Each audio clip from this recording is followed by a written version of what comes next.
which of the following is an intensive property of matter? Again, which of the following is an intensive property? Sige nga po, tingnan natin sa comment section kung may idea po ang ating mga viewers kung ano po ang intensive property. A, mass, B, volume, C, temperature, D, energy.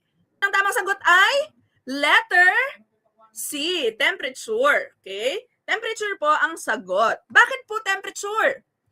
Meron po tayo sa matter na tinatawag po na intensive and extensive properties. So, ang intensive and extensive properties po ay nakadepende sa amount ng matter sa sample. Okay? So, nakadepende po doon. So, we first discuss what are intensive properties of matter. Okay? So, intensive properties of matter do not depend on the amount of matter in the sample. No? Wala pong kinalaman ang matter. As we all know, matter, ano po ang matter? Is anything that occupy, that has space and mass. Okay? Meron po yung space, meron din siyang mass, no?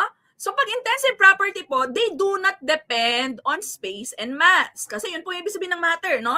So, do not depend on the amount of matter in that sample. So, yung mga examples po natin dyan, temperature, meron tayong boiling point, concentration, and luster. Pag sinabi naman po natin extensive properties, yan po yung kabaligtaran.